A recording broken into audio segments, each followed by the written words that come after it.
Mais la thèse de Emily H. interroge également le parallèle que dessine le petit extrait que je vous ai cité tout à l'heure. Cette thèse affirme en effet que s'il y a parallèle entre sécularisation et revendication des femmes, c'est parce qu'il y a un lien. Et j'oserais dire, mais il faudrait développer plus amplement, qu'il y a entre ces deux réalités historiques une relation symbolique au sens fort de cette expression. En tout cas, cette thèse suggère qu'il n'est pas suffisant de postuler une corrélation ou une simple synchronie entre sécularisation et émergence de la revendication des femmes. Elle suggère davantage que pour retrouver le monde, il fallait en effet que les religions retrouvent les femmes, si je puis m'exprimer ainsi, et réciproquement qu'entendre les femmes, c'était bien en définitive pour ces religions se tourner vers le monde. C'est en considérant ce double éclairage que la thèse d'Emily H. me semble apporter, que cette thèse justement me donne à penser. Elle indique en creux que le défi posé par les revendications des femmes recouvre en fait une nécessité inhérente à la religion comme telle. Selon une étymologie traditionnelle, la religion, religare, prend en charge la médiation entre le divin et le terrestre, entre les choses du ciel et les choses de la terre. Comment donc la religion pourrait-elle assurer cette fonction et vivre ce qu'elle a à vivre en laissant sous le boisseau la question portée par les femmes, s'il est vrai que l'oubli du féminin provoque l'oubli du monde? Mais on peut dire davantage. À partir du moment, en effet, où les questions portées par les femmes appellent les religions à se tourner vers le monde dont il s'agit est bien celui d'aujourd'hui et non pas celui d'hier. Entre hier et aujourd'hui, il y a sans doute des continuités. Encore faut-il, pour mieux les percevoir, honorer toute l'expérience humaine sans la réduire à celle qui serait portée par une partie seulement des fidèles. Mais entre ces deux mondes-là, il y a aussi des distances considérables. C'est alors toute la question de l'interprétation ou de cette transposition des textes fondateurs qui s'immiscent à cet endroit et qui osent prendre en charge la distance historique et culturelle selon des principes propres à chacune des religions. La tradition chrétienne a longtemps appelé ce principe « esprit » avec un grand « E », en parlant d'interprétation des Écritures selon l'esprit. Mais en appelant les religions à se tourner vers le monde, les revendications portées par les femmes touchent ces deux aspects de la question. Elles appellent un élargissement de notre expérience commune qui nous relie aux femmes et aux hommes du passé, tout en même temps qu'elles exigent une réactivation de l'interprétation pour que le monde d'aujourd'hui ne soit pas ignoré, mais visité. Il y a fort à parier qu'à partir de là, l'interprétation des textes dits sacrés soit amenée à évoluer dans les grandes largeurs. Et le pari que nous pouvons faire, c'est que cette évolution corresponde à une croissance du potentiel herméneutique des religions et à un surcroît de sagesse. En tout cas, c'est à ce prix seulement que les religions pourront prétendre assumer aujourd'hui encore leur mission d'unir le ciel et la terre. Et en ce sens, la question portée par les femmes a tout son rôle à jouer pour l'avenir des religions, comme le suggère un des titres de la seconde partie de notre colloque tout à l'heure. Mais considéré de ce point de vue, c'est-à-dire comme ayant trait à l'avenir des religions, justement, les revendications des femmes prennent également, là c'est une thèse que j'avance, la forme de ce que le Concile Vatican II appelait un signe des temps. Cette dernière affirmation relève bien entendu d'une perception catholique et croyante de cette problématique. Elle met en œuvre une herméneutique spécifique théologique qui ne refuse pas de se nourrir auprès d'autres approches plus profanes, sociologiques, philosophiques, historiques, sciences des religions, etc. Mais elle affirme déjà sa conviction qu'il est devenu tout à fait urgent pour les théologiens et les responsables religieux de recevoir ce que les revendications des femmes ont à leur dire. En même temps, il est difficile d'isoler un signe des temps des autres événements de la vie des églises. Je parle ici plus spécifiquement de la sphère chrétienne, voire catholique, que je connais davantage. Il est curieux, en tout cas suggestif, que la remise en cause des fixations institutionnelles dans l'Église catholique a coïncidé dans le temps avec l'irruption en son sein des mouvements du Réveil, lesquels mouvements rappellent que religion en christianisme ne se réduit pas à institution. Ou du moins qu'il y a un autre facteur que hiérarchique qui structure la vie des églises, un facteur qui, dans l'histoire, entre en relation avec lui de manière tangible et parfois antagonique, au point qu'il est difficile de l'oublier. En réalité, les normes établies, les droits et les devoirs fixés par les institutions ne peuvent se soustraire à ces appels charismatiques qui entrent comme une composante structurelle dans ce que doit être le gouvernement et les prises de décision. L'alliance plus intime entre ces deux facteurs indique un horizon dont on peut regretter qu'il ne soit pas toujours atteint. Mais elle suggère, cette alliance, elle suggère déjà que s'interroger sur les normes, les rôles et les droits des femmes dans les religions comme pour les hommes, c'est aussi questionner ce que l'on entend par institution au regard de l'expérience religieuse tout entière. Je termine en disant que je suis très conscient des enjeux des questions que nous allons aborder cet après-midi. Sans doute, pour les différentes religions ou confessions religieuses qui seront représentées, très certainement pour nos sociétés occidentales et méditerranéennes elles-mêmes, et de toute évidence, j'en suis convaincu, pour l'Église catholique en particulier. Il nous est donné en tout cas l'occasion de vous écouter, de réfléchir avec vous, de méditer et d'apprendre, et c'est pourquoi je vous remercie de tout cœur et renouvelle avec chaleur mes vœux de bienvenue à chacune et à chacun. Et sans plus attendre, je vous laisse la parole. Merci beaucoup, Père Ulrich. J'ai l'immense plaisir de laisser la parole à trois femmes, trois universitaires, trois chercheuses, Liliane Vanna, Leila Tawil et Valentine Zuber. Et je reprends, avant de vous donner la parole, je reprends le dernier mot du Père Ulrich en mentionnant les 10 conseils adressés aux hommes qui veulent devenir des pro-féministes dans le féminisme pour les nuls. C'est écouter, écouter, écouter. Donc, je vous passe tout de suite la parole. Cette première table ronde a pour titre « Judaïsme, christianisme, islam, quel rôle et droit pour les femmes ?» Et on suivra tout simplement un ordre chronologique. Donc la parole à Liliane Vanna, professeure associée à l'Institut d'études du judaïsme, l'Université libre de Bruxelles, spécialiste en droit hébraïque, talmudiste et philologue. Elle a à son actif plusieurs ouvrages, L'absence des femmes des fonctions religieuses, un réexamen de la loi juive en 2008, Les femmes juives dans les courants orthodoxes en France, Avancées et résistance de 2013. Et vous pouvez suivre aussi ses cours dans le site academ.org, si je ne me trompe pas, avec beaucoup de profit. Voilà, madame, je vous laisse la parole. Merci. Bonjour à tous ceux qui nous regardent et les quelques personnes présentes ici. Elles sont un peu nombreuses, bien évidemment. Merci surtout aux organisateurs qui ont eu le courage, malgré la situation sanitaire que nous vivons depuis 10 mois, de maintenir ce colloque dans des conditions un peu bizarres, mais il est préférable de maintenir nos activités plutôt que de les annuler. Donc je les félicite et je les remercie de m'avoir réinvité, puisque j'ai déjà pris la parole et au Bernardin et à l'IREMO sur différents sujets, et parfois liés également aux femmes. L'intitulé de cette table ronde est « Quelle place pour les femmes dans les religions du livre ?» et permettez-moi, avant d'entrer dans le vif du sujet, de faire quelques remarques préliminaires. D'abord, je voudrais préciser de quel point de vue je parle. Je parle d'un point de vue orthodoxe. Il y a 4 courants aujourd'hui dans le judaïsme dans le monde, qui représentent le judaïsme libéral. Je ne sais pas si elle le représente, mais elle appartient au courant libéral. Et en revanche, moi, je parlerai uniquement du point de vue du courant orthodoxe.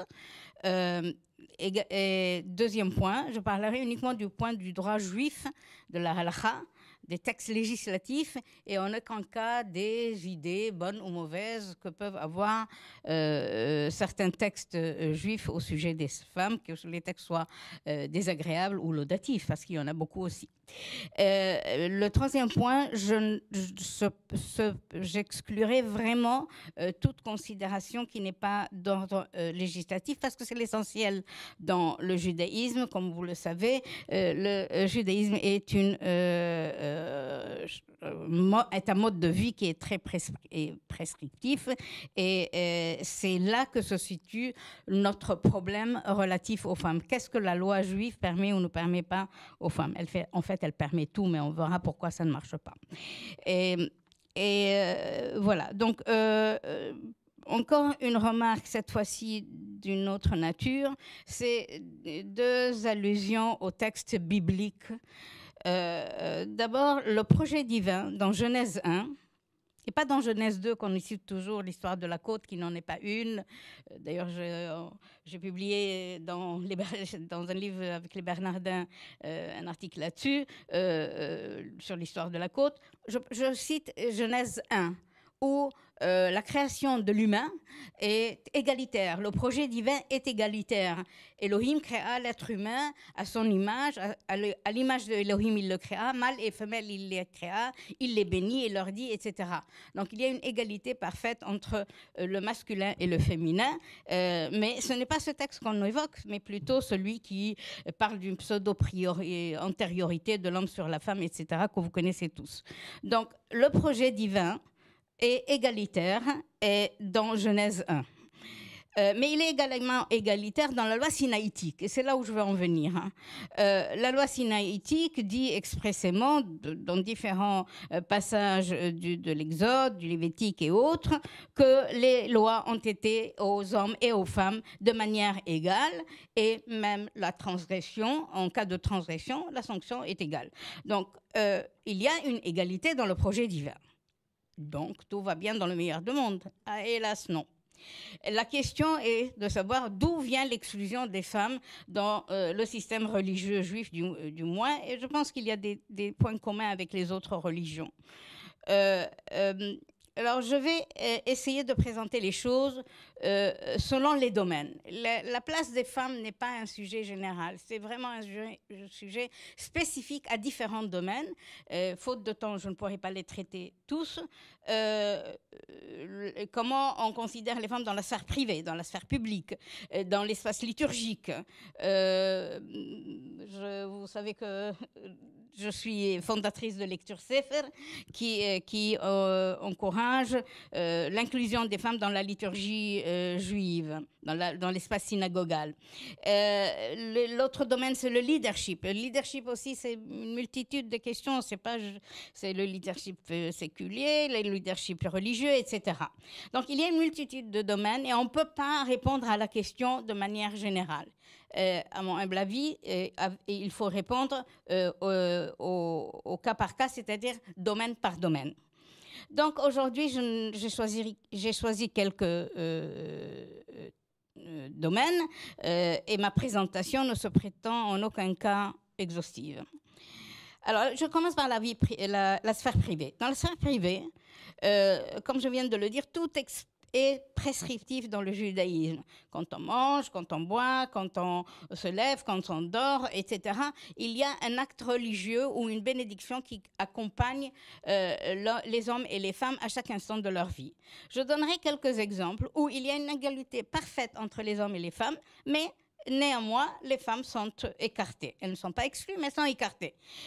Par exemple, le Kiddush, qui est la célébration du Shabbat tous les vendredis soirs. Tous les vendredis soirs, il faut faire une bénédiction sur le vin, le pain, etc. Ça s'appelle le Kiddush. Les hommes et les femmes sont tenus de l'accomplir, mais c'est toujours les hommes qui vont le faire, que ce soit à la maison, dans la sphère privée, ou que ce soit à la synagogue, dans l'espace liturgique. Il en va de même de différentes bénédictions qu'on fait tous les jours. Il en va de même dans ce qu'on appelle les actions de grâce, avant ou après le repas. Il en va de même du rite qui sépare le Shabbat du jour profane à la fin du Shabbat, etc., etc. La loi considère que et les hommes et les femmes doivent accomplir ces actes, et donc si l'un accomplit cet acte, il peut en dispenser l'autre. Les hommes peuvent dispenser, rendre quitte, pas dispenser, pardon. Rendre quitte les hommes et vice-versa, les hommes peuvent rendre quitte les femmes. Mais c'est toujours les hommes qui vont le faire. Là, ce n'est pas la religion qui est fautive, ce sont les choix des humains. Et pour être plus précise, ce sont les choix des hommes. Et ces choix-là, on va les retrouver dans tous les domaines, même dans ceux que je ne vais pas évoquer aujourd'hui. Voyons maintenant l'espace liturgique. la synagogue. Je préfère parler d'espace liturgique parce que tout espace liturgique, qu'il soit une synagogue construite dans cet objectif ou pas, obéit aux mêmes règles. Alors, d'abord, il y a une différence physique. Physiquement, les femmes sont écartées. Physiquement, elles sont toujours derrière, au fond, dans le couloir parfois, dans une pièce attenante, c'est-à-dire dans un espace qui est secondaire par rapport à l'espace principal réservé aux hommes. On voit ici, ce n'est pas une cathédrale, c'est une synagogue. Ce sont les synagogues qui sont construites sur le modèle des cathédrales. Les femmes sont assises très haut. J'ai rarement vu des femmes assises dans les églises, dans les étages. Mais quand on est dans les étages, on n'entend rien, on n'en voit rien. Mais de toute façon, la place physique de la femme n'a strictement aucune importance dans l'espace synagogal. On voit là un autre exemple. Un troisième exemple, c'est lorsque il y a un seul espace, mais il est divisé en deux. Alors voilà les grilles qu'on peut voir. C'est un exemple des grilles qui vont séparer les hommes des femmes. Donc les femmes ne voient rien dans ce qui se passe au niveau de la liturgie. Idem, encore un exemple. Je vais choquer certains parmi vous, mais tant pis. Ce que vous avez là, c'est le mur des lamentations. Le mur des lamentations n'est pas une synagogue. C'est un mur du temple, point. On a fini par séparer les hommes et les femmes, et les femmes, et on en fait, c'est devenu une sorte de synagogue. Mais regardez comment l'espace est réparti. 2 tiers hommes à gauche et 1 tiers femmes. Comme tout le monde le sait, dans la population mondiale, c'est effectivement la proportion. Et sans aucune gêne quand les femmes revendiquent quelque chose à ce niveau-là, que ce soit au côté, le mur de la plantation ou dans les synagogues, eh bien, elles ne sont pas entendues. Dans Lecture Sefer, que j'ai fondée en mai 2012, la première chose que nous avons faite, c'est ce que vous voyez à l'écran. On a divisé l'espace en 2 parties égales, face à la tribune, enfin à la théba qu'on appelle en hébreu. Donc vous voyez, hommes et femmes sont dans un espace égal et il y a une séparation. Vous voyez le voile qui les sépare et la tête de la fille que vous voyez de dos, c'est la théba, le lieu où se passe la célébration. Enfin, la séparation, ou plutôt c'était la lecture de la Megillah le jour de Purim. Donc, on a séparé l'espace et donc les hommes et les femmes sont à distance égale. Là, on voit la Théba. Les femmes sont en train de lire dans un rouleau, c'est la Megillah Esther, face aux hommes et aux femmes. Alors que dans les autres présentations, les femmes sont vraiment très loin. En dehors du coup, je dirais. Voilà encore une présentation, la fille qui lit est debout. Là, vous voyez aussi une lecture similaire, et à côté, il y a le Sefer Torah, le rouleau synagogal, dans lequel on va lire après. En ce moment, elles sont en train de lire le rouleau d'Esther, qui est un autre texte liturgique. Là, nous avons une bat mitzvah, je n'aurai pas le temps d'en parler, la célébration de la majorité des filles. Aujourd'hui, on célèbre surtout les garçons, mais quand on veut faire quelque chose pour les filles, c'est toujours en dehors de l'office normal, un dimanche alors qu'il n'y a pas de lecture de la Torah, ce n'est pas un office, etc. Souvent, on me dit que c'est mieux que rien. Et moi, je dis c'est pire que tout. Parce que on crée des pseudo-traditions qui vont s'installer et qui sont vraiment ce que j'appelle, pardonnez-moi, du Canada Dry de la religion. Ce que je souhaite, c'est l'intégration dans les parties possibles par la loi dans la liturgie. La lecture de la Megillah que je viens de présenter et de la Torah sont parfaitement autorisées par la loi juive pour les femmes à lire en public devant des hommes et des femmes. Or, l'establishment, les rabbins, etc., nous disent non, interdit. C'est faux. La loi le permet. C'est eux qui interdisent. Ici, à nouveau, c'est une fille qui fait sa bat mitzvah. Vous voyez qu'elle lit dans la Torah. Et encore, c'est la même fille, c'est la même bat mitzvah. Et là, c'est pour tout à l'heure. C'est une tentative d'intégrer les femmes dans la liturgie juive via la lecture de la Torah et de la Megillah à Purim dans l'espace liturgique et dans la prière elle-même, les parties qui sont possibles aujourd'hui. Il y a des parties qui posent des problèmes à l'arique, je n'entrerai pas dans les détails. Donc ça, c'est pour l'espace synagogal ou l'espace liturgique. Lecture Sefer, donc aujourd'hui est en France la seule tentative de faire cela, et néanmoins, il n'y a ni homme ni rabbin qui nous soutiennent, du moins officiellement. Officieusement, il y a énormément de personnes, des rabbins aussi, qui nous soutiennent. Mais l'establishment est très réticent et les rabbins n'osent pas dire un mot, se prononcer différemment que l'establishment. Je passe maintenant à certaines fonctions religieuses. Les fonctions religieuses, juste quelques-unes. Pratiquer la circoncision, pratiquer l'abattage selon le rite juif, surveiller la cacheroute dans les restaurants, dans les boucheries, chez les traiteurs, etc.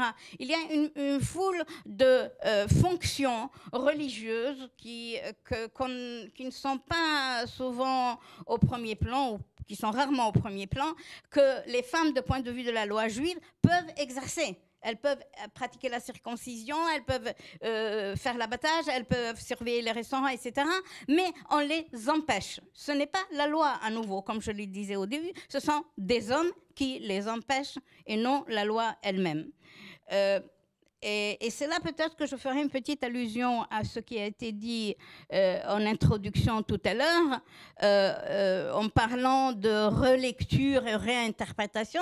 Dans notre cas ici, dans la loi juive, on n'a même pas besoin d'une relecture ni d'une réinterprétation. On a tous juste besoin d'appliquer la loi, et elle n'est pas appliquée. Elle n'est pas appliquée parce que le leadership est masculin. Et c'est là que j'en viens au leadership des femmes. Je ne donnerai que quelques exemples parce que, à mon humble avis, la question du leadership n'est pas une, elle est complexe et composite, mais je ne donnerai que quelques exemples. Le leadership au niveau d'une communauté, c'est-à-dire qui est le président. Dans 99,9 des cas, ce sont des hommes et pas des femmes. Et quand une femme, ce qui était le cas il y a quelques années, se présente au consistoire présente sa candidature à la présidence du consistoire, elle n'est pas écartée pour cause d'incompétence, elle est tout simplement écartée parce qu'elle est une femme. Le rabbinat, etc. Donc, les femmes sont empêchées d'exercer certaines activités dans la communauté qui sont des activités ou des fonctions de leadership. Alors, pour ce qui est des rabbins, vous allez entendre tout à l'heure le rabbin Pauline Beb, mais le rabbin Pauline Beb appartient à un courant qui a des rabbins depuis longtemps. C'est le courant libéral. Mais dans le courant orthodoxe, c'était la chasse gardée des hommes jusqu'à il y a une quinzaine d'années, on va dire. Mais depuis une quinzaine d'années, il y a des femmes rabbins dans l'orthodoxie, au Canada, en Israël. En Israël et ailleurs. Mais en France, non seulement il n'y en a pas, mais on considère que ça n'existe pas. C'est ce que le président du consistoire a dit il y a à peu près un an à Bordeaux. Donc, le leadership, la fonction de rabbin n'est pas seulement importante du point de vue de l'égalité, c'est pas ça mon propos. Également, bien sûr, l'égalité est importante, je l'ai dit au début, mais parce que lorsqu'on exerce une fonction rabbinique, on a une communauté, on a une synagogue, on a un groupe social que l'on guide, et ça permet de prendre des décisions au niveau de la communauté, pas au niveau du judaïsme, mais au niveau de la communauté. Donc c'est très important de savoir qu'il y a des femmes rabbins dans le monde orthodoxe, mais en Israël, par exemple, elles combattent aujourd'hui pour pouvoir obtenir des postes de rabbin. Elles ont les compétences, elles ont les diplômes, elles ont les titres qu'il faut, elles ont tout ce qu'il faut, mais elles ne peuvent pas prétendre à un poste Et la question est maintenant se présente devant la Cour suprême. On verra ce que la Cour suprême va décider. Donc, la deuxième fonction qui est importante pour le leadership, qui est beaucoup moins connue et de loin plus importante que celle du rabbinat, c'est les poscot halakha, les décisionnaires en matière de halakha.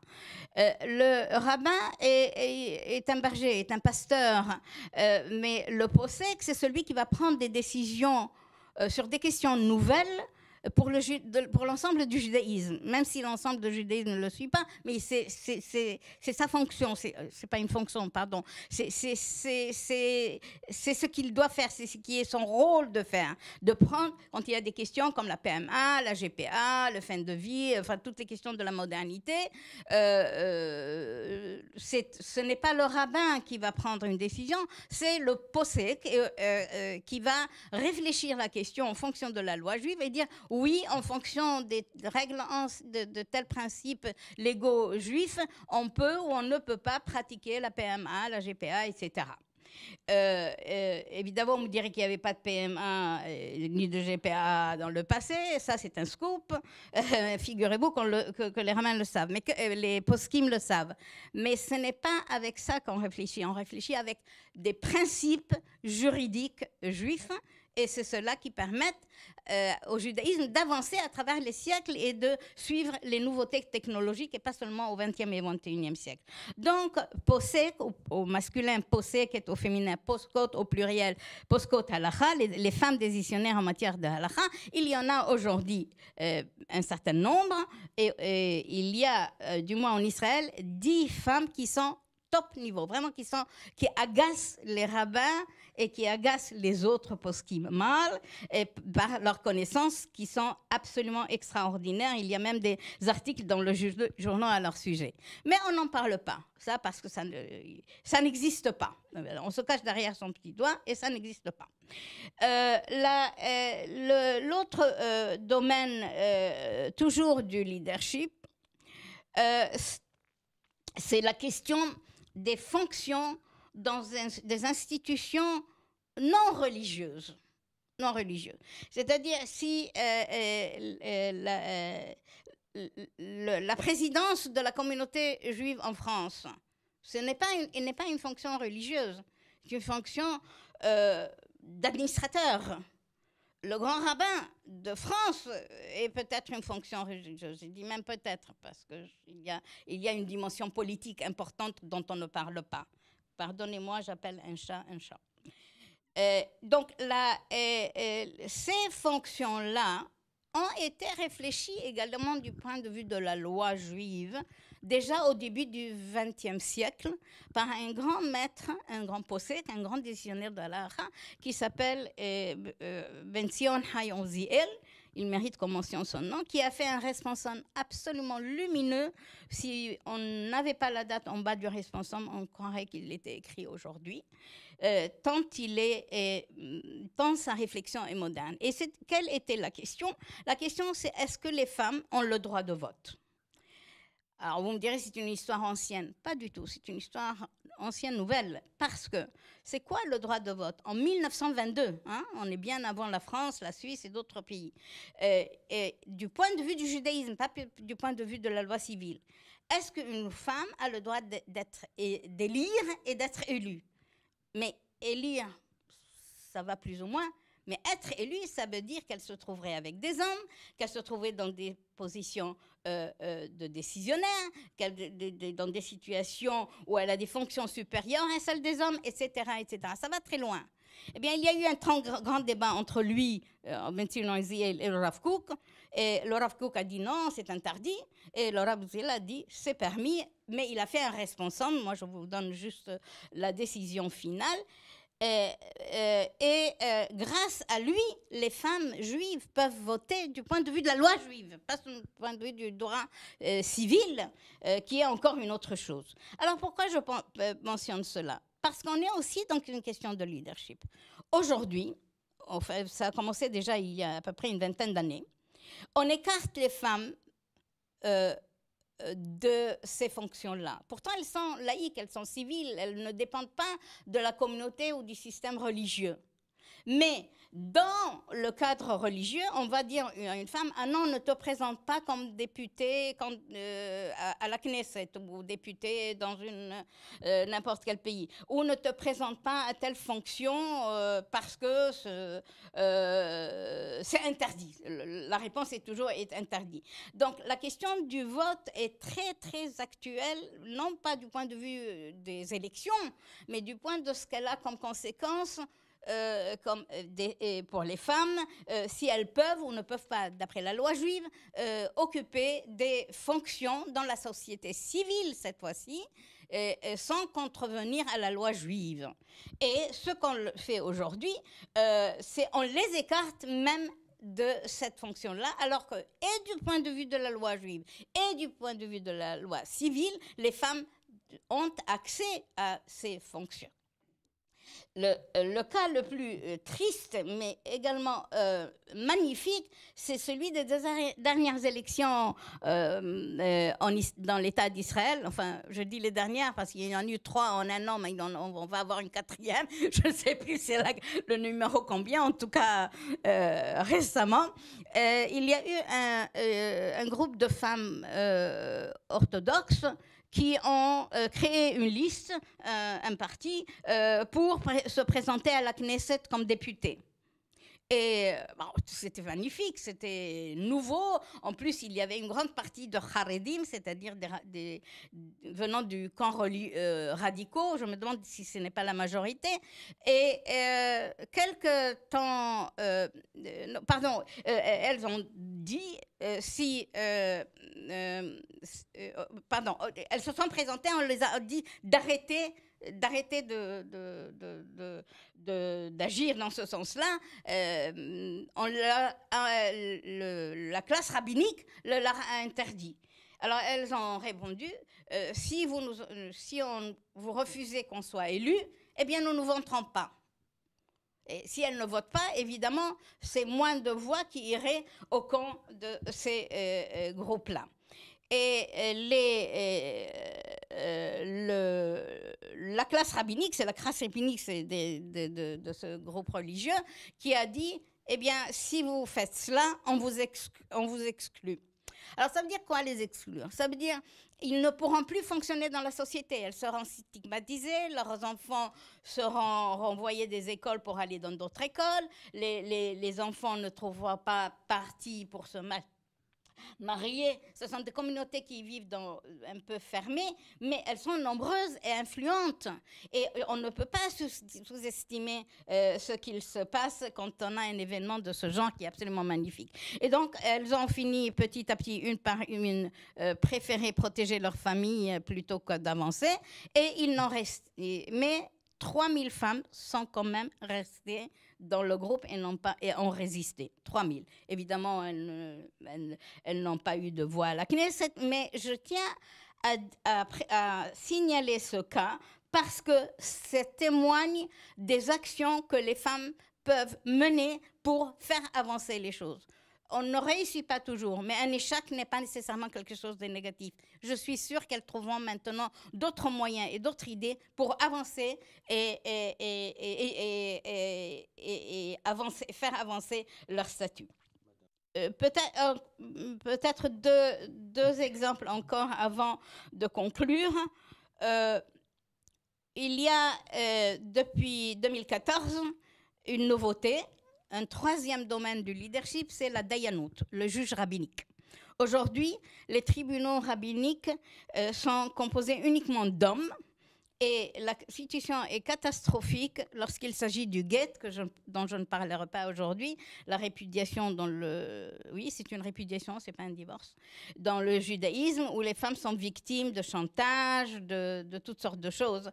Et depuis 2014, on a créé une filière nouvelle pour former des femmes à devenir des juges rabbiniques. C'est une formation très longue et j'ai bon espoir que dans quelques années, nous aurons la première femme juge rabbinique dans le monde orthodoxe. La question est de savoir si on va l'intégrer dans le tribunal. Ça, c'est un autre combat, parce que rien n'est simple pour les femmes. Et donc, je vais conclure, puisque le temps qui m'a été imparti s'est écoulé. Je voudrais vous montrer cette photo qui présente les hommes qui ont ordonné les femmes. Vous voyez des hommes et des femmes. Ces hommes-là ont un grand mérite, ce sont des rabbins en Israël, qui ont formé des femmes à devenir rabbins. Et voilà la photo de fin d'année et les femmes qui ont reçu l'ordination rabbinique dans le monde orthodoxe. Donc, je leur rends hommage et aujourd'hui, on peut avoir plusieurs photos de ce genre dans le... Alors, à la question qui a été posée au début, c'est aussi le titre de notre table ronde, quelle place pour les femmes dans le judaïsme? Eh bien, il y a énormément de place pour les femmes dans le judaïsme, mais pas dans la pensée des rabbins, des hommes, des individus. C'est-à-dire, là, je distingue ce que dit la loi juive et qui n'est pas appliqué, et ce que disent ceux qui sont aux manettes du pouvoir. C'est le premier point. Le deuxième point, même quand il y a des acquis, comme le droit de vote dont j'ai parlé, eh bien, il y a toujours une régression, une perte, et le combat n'est jamais gagné pour toujours. Il faut recommencer et recommencer les combats, et ça, c'est extrêmement fatigant et décevant pour les femmes, mais je crois que c'est le problème de toutes les religions. Je crois qu'on verra ça tout à l'heure aussi ou dans le débat final. Le troisième point, c'est que les combats sont nombreux, comme vous l'avez compris, et je n'ai pas cité tous les combats parce que chaque domaine est un combat, mais je dois insister sur un point très, très important pour nous tous et pour nous toutes, c'est que ces combats ne peuvent pas réussir à long terme si les hommes ne prennent pas conscience que c'est leur combat aussi. Que la place des femmes dans la religion n'est pas une affaire de femmes, mais une affaire d'hommes et de femmes. Nos religions respectives s'adressent et aux hommes et aux femmes. Et je ne peux pas imaginer ni croire que Dieu fait une distinction, quel que soit notre Dieu et quelle que soit notre religion. Donc, les hommes aux côtés de femmes, comme dans la dernière photo que j'ai montrée, est très important. Parce que pour que la première fois une femme reçoive l'ordination, il fallait que quelqu'un qui a déjà l'ordination la lui donne. Et ça ne pouvait être qu'un homme. En tout cas, la première. Elle, ensuite, pouvait la donner à d'autres. C'est ce qui s'est passé. Mais ce qui est magnifique, c'est que petit à petit, il y a aussi des hommes courageux, en tout cas en Israël. En France, je n'ai pas vu ce courage. Il y a des soutiens discrets, je les remercie, ils se reconnaîtront, mais j'aimerais qu'il ait le courage de se manifester publiquement. Donc,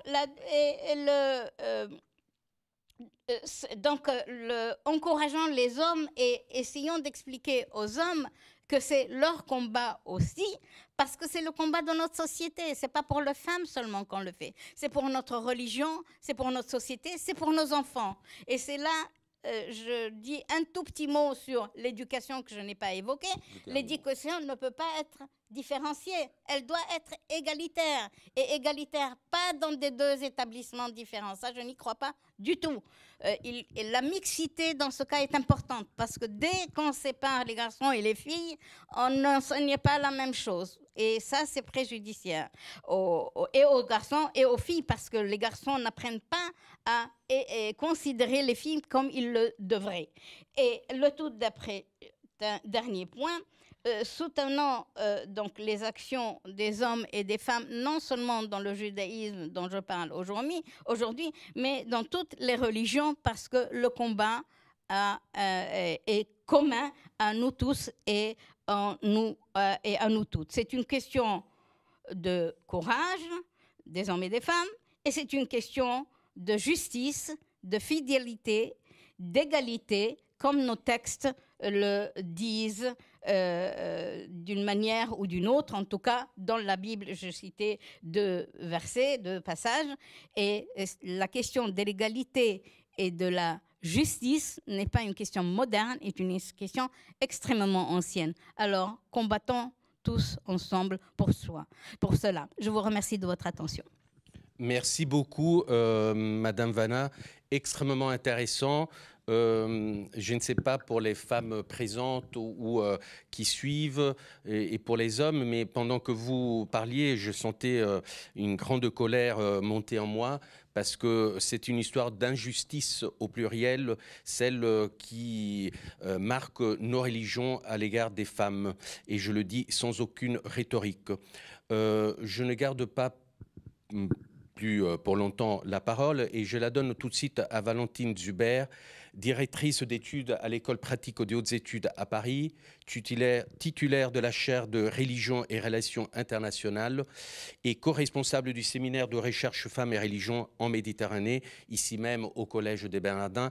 Elle a à son actif nombreux ouvrages. Je me permets juste de signaler le culte des droits de l'homme, paru dans la Bibliothèque des idées chez Gallimard il y a quelques années. Et vous êtes là en plein sujet avec le droit des femmes dans la religion chrétienne. Je vous laisse la parole. Merci beaucoup Alberto. Alberto est trop modeste. Il faut rappeler aussi qu'il est le co-directeur de ce séminaire Femmes et religion en Méditerranée qui est donc s'inscrit depuis 1 an et demi dans le pôle de recherche du Collège des Bernardins. Je voudrais d'abord en premier lieu parler un petit peu de ce séminaire et ce qui nous a amené avec Jacques Utzinger, un autre fidèle du Collège des Bernardins, à proposer cette réflexion au sein de cette communauté. Ce séminaire, il est volontairement comparatiste et à cause du lieu effectivement choisi, puisque la Méditerranée est le carrefour de toutes les traditions des religions du livre telles qu'elles ont été citées par le père de Gélis, judaïsme, christianisme, islam, bien entendu, tout ça, suivant les espaces, sature, le religieux sature cet espace méditerranéen depuis beaucoup plus de 5000 ans au minimum. Donc nous avons voulu nous intéresser à la place des femmes dans ces différentes religions, à la fois dans le passé et actuellement, et les mutations qui affectent cette place des femmes dans le religieux, sous toutes ses formes, sous l'aspect juridique, l'aspect historique, bien entendu, l'aspect ecclésiologique, l'aspect théologique, etc., etc. Donc voilà un petit peu d'où nous sommes partis. Alors le propos qui m'a été confié, c'est plutôt parler de l'aspect chrétien, mais malheureusement je ne peux pas complètement dissocier ma réflexion du reste des femmes méditerranéennes.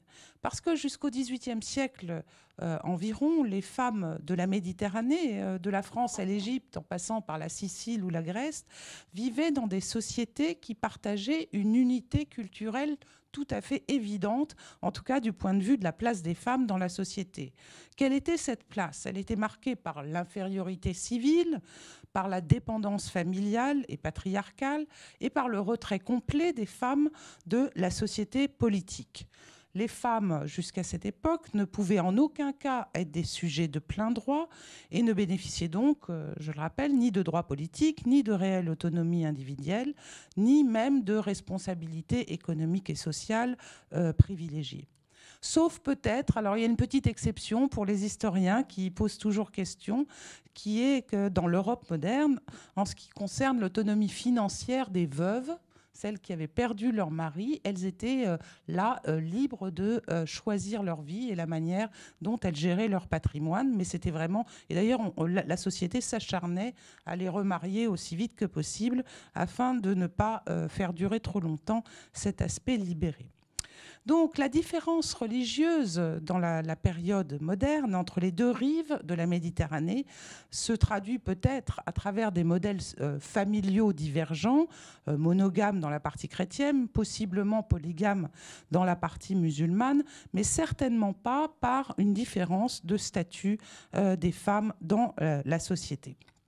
Et donc, dans notre séminaire, nous avons voulu montrer comment les choses évoluaient plutôt à partir du 19e et du 20e siècle. Et là, les deux espaces, nord et sud, se différencient très nettement par leur évolution, une évolution tout à fait contrastée. À partir du 19e siècle, donc, la modernisation rapide de la société au nord de la Méditerranée a permis une transformation progressive, mais réelle, du statut des femmes, d'un point de vue juridique particulièrement. Les progrès de l'individualisation, les transformations politiques auxquelles elles participent, nombreuses, à titre personnel ou à titre collectif, font avancer les choses du point de vue du droit. Et cette laïcisation du droit personnel profite également et aux hommes et aux femmes, même s'il faut faire bien une distinction entre ce qui relève des droits civils, qui garantissent rarement, finalement, même au Nord, une égalité homme-femme, pour les droits politiques. Donc droits civils, excusez-moi, qui sont obtenus, mais des droits politiques qui vont mettre plus de 100 à 150 ans, suivant les espaces, à être accordés à égalité aux hommes et aux femmes.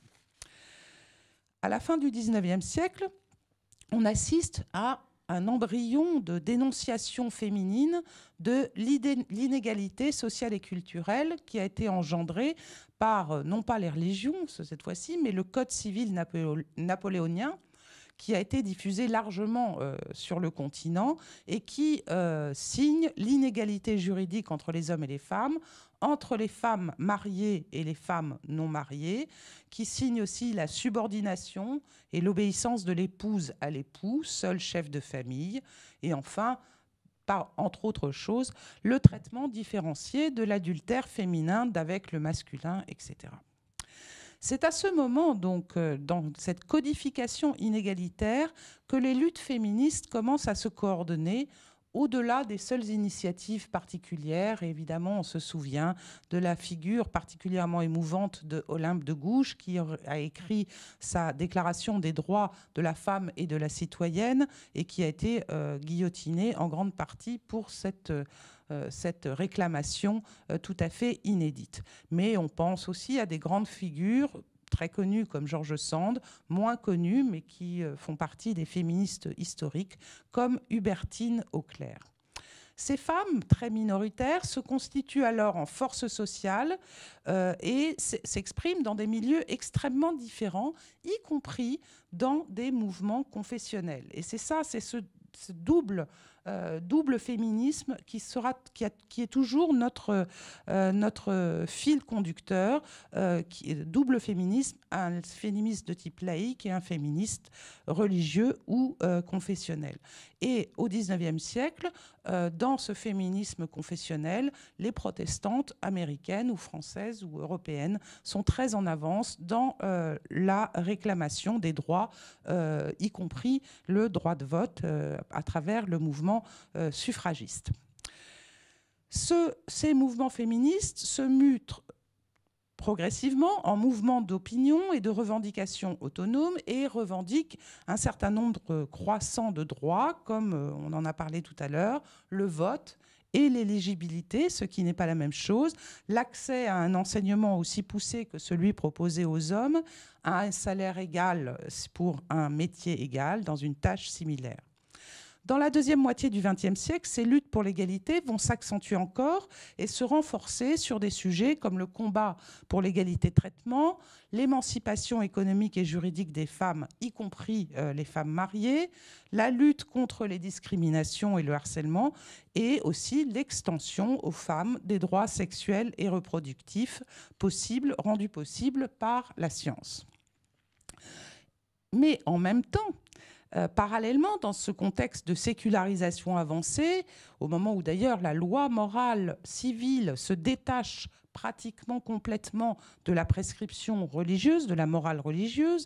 Parallèlement, les mouvements religieux sont également interrogés en interne, et le témoignage de Liliane Vanna est exemplaire. Les mouvements religieux sont également interrogés en interne sur leur propre conception du rôle différencié qu'ils reconnaissent traditionnellement aux femmes et aux hommes. Et ces contestations féministes de nature plus religieuse font évoluer, mais essentiellement dans les groupes religieux les plus libéraux, et elles font évoluer les différentes fonctions religieuses vers plus d'égalité et de partage des fonctions, comme par exemple la discussion autour de l'accès à la fonction cléricale, par exemple, qui est achevée dans certains mouvements religieux et qui visiblement ne l'est pas dans tous les autres. Alors, est-ce qu'on peut parler d'un féminisme chrétien du Nord? Ça, c'est le deuxième point dont je voudrais parler devant vous. À la fin du XIXe siècle, dans la première moitié du XXe siècle, une grande partie du mouvement féministe se construit contre les institutions religieuses, dans une politique anticléricale, nettement. Et notamment contre l'Église catholique, contre le catholicisme. On peut cependant noter, je l'ai déjà cité, l'existence d'un féminisme croyant ou religieux, à savoir, et il faut bien comprendre ce que cela veut dire, des féminismes qui s'enracinent dans une croyance religieuse pour que ceux qui la représentent s'engagent en tant que croyants, ou bien inspirés par leur croyance, mais alors cette fois-ci dans des mouvements séculiers. Il y a donc bien ces deux aspects chez les féministes croyantes, où un engagement à l'intérieur même de leur sphère religieuse à essayer de faire avancer les choses, ou par l'extérieur, par une militance et un témoignage à l'intérieur de mouvements laïques séculiers. On a vu à travers l'exposé que nous a fait lors d'une séance de notre séminaire Florence Rochefort qu'il y a eu, comme je l'ai déjà dit, une prise de conscience au sein du milieu des femmes protestantes à travers un journal protestant qui s'appelle La Femme, qui paraît entre 1879 et 1900, qui montre que ce féminisme religieux ne se rallie pas explicitement au féminisme laïque, mais rejette quand même très fermement le modèle chrétien traditionnel de la femme destinée à expier inévitablement et sans fin la culpabilité indépassable de la personnalité d'Ève, dans évidemment la Genèse. Du côté catholique, il y a aussi quelques féminismes quelques revendications féministes à la fin du XIXe siècle autour du journal Le féminisme chrétien de Marie Maugeret, fondé en 1896.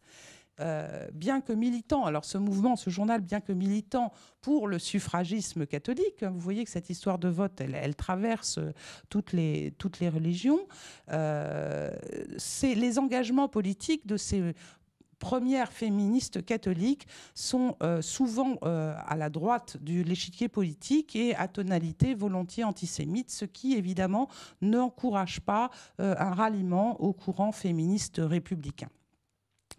Alors que la philanthropie féministe protestante de l'époque est tout à fait en phase avec le mouvement républicain, avec la foi et le témoignage de la foi en plus.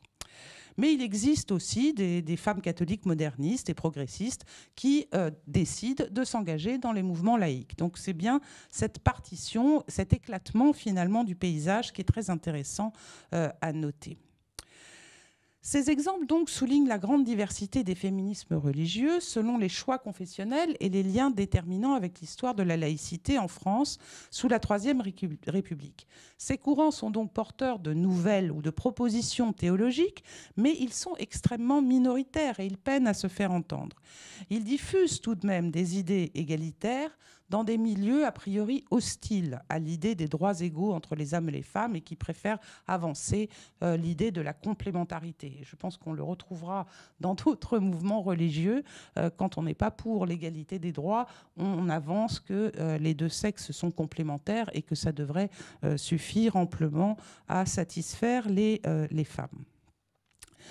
Mais ils peuvent, comme je le disais, se trouver en convergence ou au contraire en opposition avec les féminismes laïques selon les questions abordées. Avançons un petit peu dans le temps. Dans la seconde partie du XXe siècle, les femmes qui animent les mouvements féministes dénoncent volontiers un système patriarcal privilégié par les églises chrétiennes et surtout catholiques, caractérisé par un entre-soi masculin et une volonté, on ne l'a pas cité à la précédente intervention, mais je pense que ça fait partie aussi des sujets, une volonté des hommes de contrôler la fécondité des femmes. Face à ces femmes qui peuvent avoir eu initialement un engagement catholique, et la personne de Simone de Beauvoir est pour cela absolument passionnante, parce qu'elle sort d'une matrice catholique et elle avance et elle la quitte, mais elle est quand même marquée par son éducation. Celles qui se sont mobilisées dans l'espace public en tant que catholiques restent pourtant souvent, à part évidemment Simone de Beauvoir, assez en retrait du féminisme républicain. Elles estiment souvent qu'il n'exprime qu'une compréhension erronée de ce que peut être l'égalité entre les personnes et mettent là aussi l'accent sur une complémentarité peut-être plus égalitaire, mais néanmoins la complémentarité entre les deux sexes.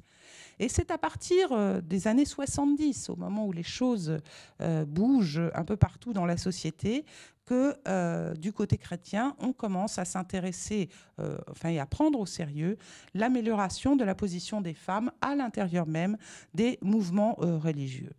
Certaines femmes catholiques qui militent souvent d'ailleurs par ailleurs dans des mouvements laïques, des mouvements politiques pas particulièrement confessionnels, certaines femmes catholiques ont ainsi le sentiment de ne pas disposer d'espace de reconnaissance. Elles se sentent coincées finalement entre d'un côté la mobilisation renforcée des féministes qui vont très loin dans leurs revendications, qui vont à l'opposé parfois, même très, très souvent, à l'opposé de la morale religieuse. Et puis, coincé donc entre ces féministes sécularisées et une attitude peut-être de mépris de la part de ces féministes vis-à-vis de ces femmes encore engluées dans leurs convictions religieuses. Et puis, coincé de l'autre côté par des responsables ecclésiastiques qui ne cessent d'exalter la figure de la femme, mais qui sont plutôt condescendants à l'égard des revendications des femmes. Donc il y a quelque chose qui se passe là qui fait que ce mouvement émerge de manière beaucoup plus affirmée qu'auparavant. Et c'est le cas, par exemple, de celles qui s'organisent dans un mouvement franco-belge. Et donc je pense que Leïla connaît cela, et Liliane aussi d'ailleurs, puisque nous avons deux Belges aujourd'hui avec nous. C'est donc le cas de ce mouvement pionnier qui s'appelle Femmes et hommes dans l'Église. Et là encore, c'est un joli titre qui fait écho à la conclusion de Liliane sur la nécessité de l'association, et non pas seulement femmes dans l'Église, mais femmes et hommes dans l'Église qui luttent contre le sexisme clérical. Donc ça s'est beaucoup développé à partir des années 70. On trouve une dernière inflexion dans les années 2000 lorsque des femmes catholiques recourent in fine, jusque-là elles ne le revendiquaient pas, au terme de féminisme. Elles se déclarent féministes catholiques et non pas seulement femmes dans l'Église pour le progrès des femmes dans l'Église. Et elles militent maintenant pour obtenir des changements institutionnels au sein même de l'Église catholique, le renforcement de la visibilité liturgique des femmes, l'accès à des fonctions pastorales ou à des missions jusque-là réservées aux hommes, comme la prédication, l'aumônerie, le diaconat. Le comité de la jupe, créé en 2008, est une illustration de cette tendance qui se prolonge, et s'est prolongée il n'y a pas très longtemps, par exemple par la candidature d'Anne Soupa à l'archevêché de Lyon, dans le but de provoquer une réflexion sur la place des femmes dans l'Église catholique. D'autres groupes, dans une autre versant de l'échiquier politique, et qui se situe davantage dans la mouvance de la Manif pour tous, prônent un féminisme spécifique qu'il qualifie d'alter-féminisme pour se distinguer des autres, ou de féminisme intégral, avec cet adjectif d'intégral qui fait évidemment sens très fort pour le catholicisme. À la fin de la décennie, la révélation de nouveaux scandales sexuels dans l'Église catholique, notamment ceux qui ont beaucoup bouleversé concernant les abus et viols sur des religieuses, après ce reportage d'Arte qui a été très très médiatisé, a provoqué des ébranlements et des recompositions dans ces différents mouvements qu'il paraît un peu difficile d'étudier et prématuré d'étudier parce qu'on en est vraiment dans le début. Je voudrais terminer par citer 2 exemples de combats du féminisme croyant, et là au nord comme au sud de la Méditerranée, et c'est très intéressant parce que ils se rejoignent dans leur combat sur ces 2 thèmes, à mon avis, et le gap initial, au lieu de se creuser, a plutôt tendance à se combler. Le premier combat, c'est la relecture féminine des textes sacrés. Nous avons eu une magnifique séance avec Pauline Bède, Kalina Baloul et Anne-Marie Pelletier au tout début de notre séminaire, et je suis ravie qu'elle s'exprime encore cet après-midi, sur cette revendication de la relecture féminine des textes sacrés. À rebours de toute lecture fondamentaliste, les porteuses d'une nouvelle lecture féminine, mais elles en parleront mieux que moi tout à l'heure, avancent l'idée qu'une relecture critique des textes sacrés permet, et non seulement indispensable et bénéfique, mais elle permet que les textes, tous nos textes sacrés, ne se figent ou ne se rigidifient et donc font le lit des fondamentalismes. Alors, elles distinguent bien ce que c'est, mais elles le diront mieux que moi, une lecture féminine qui n'a pas besoin d'être le seul apanage des femmes. Là encore, elles plaident pour un partage homme-femme équilibré. Ce n'est pas une lecture féminine uniquement pour les femmes, et ça n'est pas seulement une lecture féministe. Il ne s'agit pas de recontextualiser au point de faire dire au texte sacré ce que les lecteurs d'auparavant ne voulaient pas leur faire dire. Il faut simplement extraire ce qu'il y a d'égalitaire, et je rejoins là encore toute la plaidoirie de Liliane sur la loi qui est autant pour les hommes que pour les femmes, et les textes sacrés de la même manière. Ce mouvement de relecture féminine, eh bien, il progresse des 2 côtés de la Méditerranée, à la fois pour le judaïsme, à la fois pour le christianisme, catholique ou protestant, et aussi pour l'islam, je dirais même au-delà même de la Méditerranée, à travers de l'autre côté de l'Atlantique, puisque c'est là qu'il a commencé pour l'islam, mais Leïla me confirmera ou me contredira. Deuxième combat commun au féminisme croyant au nord comme au sud, la lutte pour l'égalité juridique, la justice sociale et surtout l'éducation. Comme vous le savez, autour du bassin méditerranéen, le statut juridique des femmes plonge ses racines à des degrés divers dans la religion, que ce soit le judaïsme, le christianisme ou encore l'islam. Et cela a été un véritable combat politique. Je l'ai retracé très rapidement pour les femmes chrétiennes, que de la meilleure prise en compte dans leur propre religion de l'égalité entre les droits des hommes et ceux des femmes. Alors, si le décalage entre les normes religieuses et les textes juridiques nationaux tend à s'élargir, il est très avancé au nord, je l'ai déjà dit, il y a des avancées sécularisatrices indéniables dans certains pays du Sud, et en particulier de la Tunisie d'après-printemps républicain, mais aussi le Maroc, sans toutefois n'arriver jamais jusqu'à l'égalité parfaite. Je ne dirai pas beaucoup plus parce que je pense que Leïla en parlera. Mais l'égalité parfaite n'est peut-être pas atteinte au sud. Elle n'est pas réelle non plus au nord, quoi qu'on en dise. Et je dois dire que les mouvements MeToo, enfin ce mouvement de révolte féminine qui a remis en selle un féminisme qui était considéré bien souvent comme beaucoup comme ringard, eh bien, ça a montré que l'égalité réelle était loin de ce qu'on pourrait en attendre dans une société aussi moderne et prospère qu'au nord de la Méditerranée. Donc, un combat pour l'égalité juridique, pour la justice sociale, pour le droit à l'éducation qui est partagé par les 2 rives de la Méditerranée. Donc, en conclusion, je dirais qu'on assiste actuellement, au nord comme au sud, à de nouvelles luttes politiques féministes qui, dans un contexte de publicisation instantanée grâce à l'Internet et aux réseaux sociaux, oblige le plus souvent les États à bouger les lignes en la matière, même si c'est évidemment toujours de manière trop lente pour, en tout cas les plus engagés, des féministes. L'impact sur les églises ou les mouvements religieux et spirituels de ces revendications féministes en interne que j'ai essayé de décrire paraît cependant plus difficile à évaluer. Parce qu'au-delà des bonnes paroles, de l'écoute ou du début d'écoute des institutions croyantes, on peut se demander si une espèce d'immobilisme ne relève pas finalement, enfin ces bonnes paroles ne relèvent pas finalement plus d'une politique de communication pour avoir l'air moderne et en phase avec la société, plutôt que d'une politique réellement volontariste et inclusive.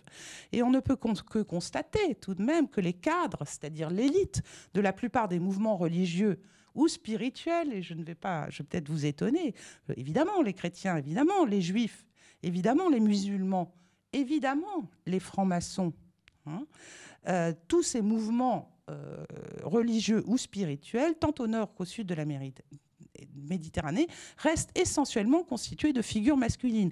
Et je trouve que la manière dont c'est le plus évident, c'est quant aux informations. Par exemple, on voit la conférence des cultes de France, et vous n'avez que des hommes. Voilà. Et ça choque maintenant. Et je ne comprends pas pourquoi les mouvements religieux ne font pas, ne serait-ce qu'au niveau de la communication, ne se rendent pas compte de ce côté très dévalorisant de leur façon dont ils se présentent et dont ils présentent cette supériorité masculine qui semble toujours incontestée.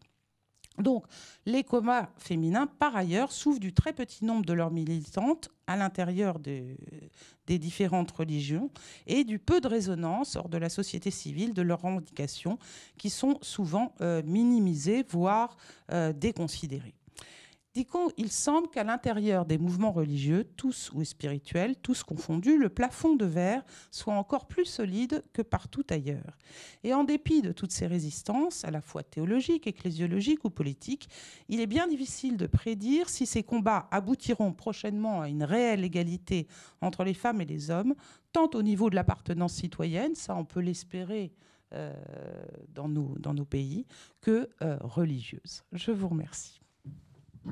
Merci vraiment beaucoup Valentine pour ton intervention qui pointe du doigt les 3 points que tu as soulevés, l'unité culturelle de la Méditerranée. Finalement, c'est à peu près toujours les mêmes problèmes qu'on retrouve au moins dans les 3 monothéismes. Et on entendra tout de suite Leila Tawil. En fait, le féminisme comme produit de la modernité et du mouvement des droits civils. En fait, s'il y a un féminisme dit religieux, c'est parce qu'il y a eu d'abord un féminisme tout court. Donc là aussi, je pense que c'est bien que tu l'aies dit. Et bon, tu as effleuré juste une seule fois la question du système patriarcal, mais qui reste quand même la grosse question de tout ce qu'on est en train d'aborder. Et enfin, personnellement, je suis plus que d'accord dans la relecture féminine, parce que c'est là que théologiquement les choses peuvent bouger. Enfin, merci beaucoup pour ton intervention qui a soulevé aussi dans le sillon de Madame Vanna plein de questions et qu'on tâchera d'aborder dans les minutes qui nous resteront pour le débat. Mais avant d'arriver au débat, je laisse la parole à Leila Tawil, docteur en philosophie et lettres et enseignante-chercheur à l'Université de Genève, spécialiste du féminisme islamique et auteur, entre autres, de Les femmes dans le discours frériste, salafiste et féministe islamique, une analyse des rapports de force genrés, récent ouvrage paru en 2020, que j'ai commencé moi-même à lire avec très grand profit. Voilà, je vous laisse la parole, Madame Tawil. Bonjour, bonjour à toutes et tous. Je remercie d'abord les organisatrices et les organisateurs de cette rencontre, donc le Collège des Bernardins et l'IRMO pour cette invitation. Alors moi, mon exposé traitera dans une approche historique et contemporaine de la question des femmes dans les sources scripturaires, dans le droit musulman, donc dans les textes, mais également de la réalité sociologique et de l'agentivité des femmes en contexte islamique d'un point de vue historique pour arriver justement aux féministes islamiques et aux femmes imams, qui est une nouvelle réalité. Alors rapidement, le contexte d'émergence du Coran, on est dans la péninsule arabique au 7e siècle. C'est un contexte patriarcal, mais tout de même avec des traces de matriarcat. Et d'ailleurs, dans le Coran, on évoque des divinités, Lat, al-Uzza ou al-Manat. Et il y a également dans l'Arabie pré-islamique des traces, par exemple, d'union polyandre, des femmes reines, etc. Alors, au niveau du statut des femmes dans le Coran, nous avons, d'un point de vue pour les croyants et les croyantes musulmans, d'un point de vue vertical, donc devant Dieu, nous avons une égalité, une égalité qu'on pourrait appeler déontologique, qui est liée justement, comme dans le judaïsme, d'une création à partir d'une âme unique. Dans la sourate 4, verset 1, il est dit « Hommes, ô humains, craignez votre Seigneur qui vous a créé d'une seule âme ». Et puis aussi au niveau des actes dévotionnels, nous avons également une égalité.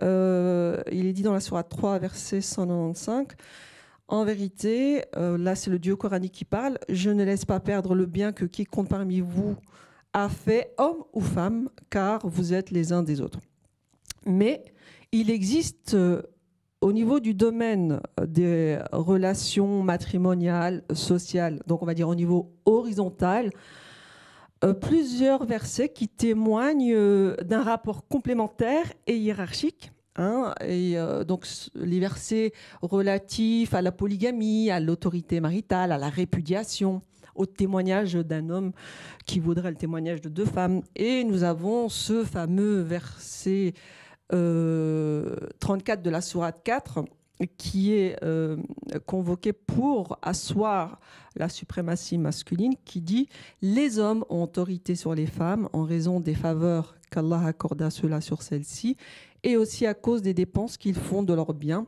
Les femmes vertueuses sont obéissantes. » Alors évidemment, il s'agit du contexte et de la culture patriarcale dans lesquelles naissent les religions monothéistes, mais on voit, comme tu l'as dit Valentine, qu'au niveau des systèmes juridiques, même profanes, prémodernes et modernes, cette culture patriarcale qui se traduit notamment dans le Code de Napoléon, où le mari doit protection à la femme et la femme obéissance à son mari. Alors, dans la tradition prophétique, nous avons, qui a été codifiée au IXe siècle avec Bukhari et Muslim, toutes les sources islamiques, nous, les chercheurs, les historiens, etc., nous les prenons avec précaution, parce qu'il y a beaucoup de fabrication ultérieure. Mais néanmoins, il est très important de les étudier parce que, en réalité, ils sont une instance de légitimité religieuse. Et puis, ça traduit aussi l'opinion de l'époque, de la culture de l'époque. Donc, pour nous, c'est également extrêmement intéressant. Alors là, on a aussi des hadiths qui vont prôner une égalité. Par exemple, les femmes sont les sœurs des hommes, Abu Daoud.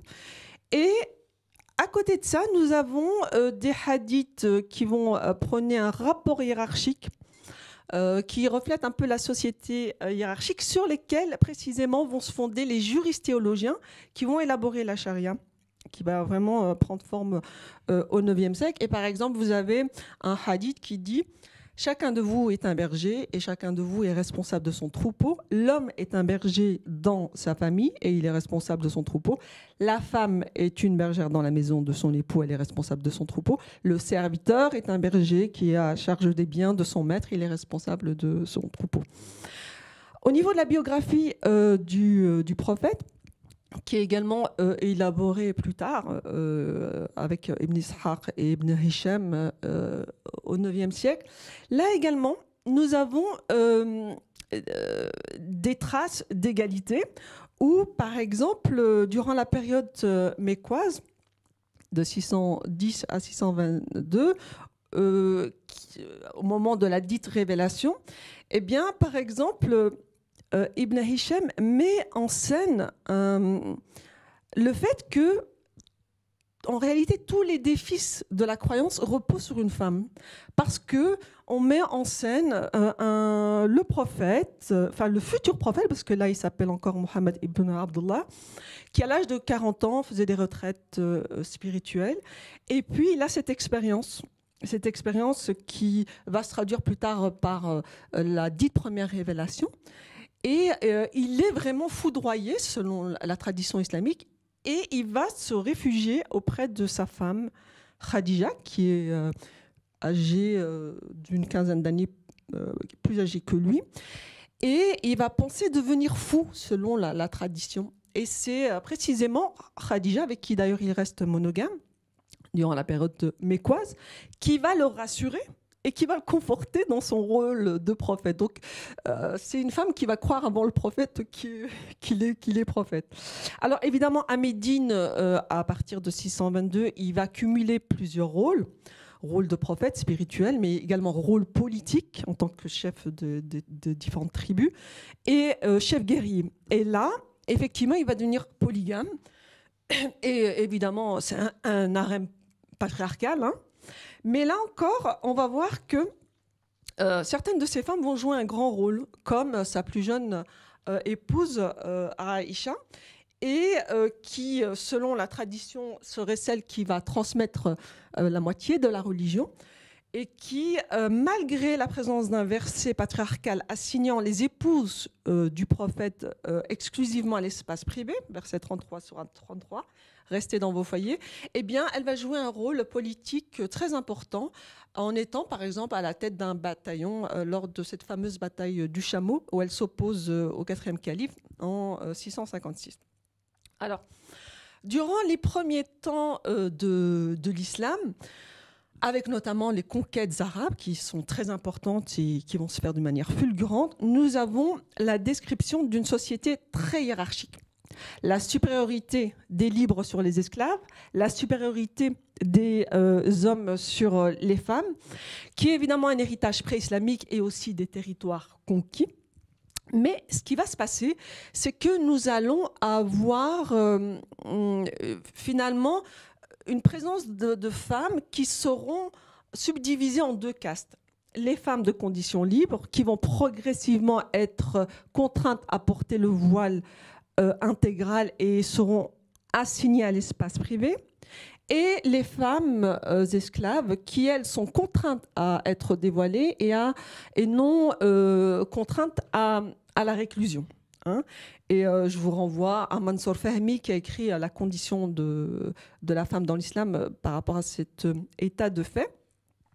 Et c'est dans un contexte quand même très patriarcal, avec une ségrégation sexuelle qui se fait de plus en plus présente pour une catégorie de femmes, qu'on va tout de même voir, malgré ce contexte patriarcal, selon des recherches académiques et selon les sources islamiques, de nombreuses femmes érudites, poétesses, politiques, religieuses, qui vont être transgressives et qui vont jouer un rôle important. Par exemple, nous avons Mohamed Akram Nadwi qui va énumérer pas moins de 9000 femmes érudites, muhadithates, qui vont transmettre des hadiths dès le début de l'islam. Alors, je vais également vous citer quelques figures importantes.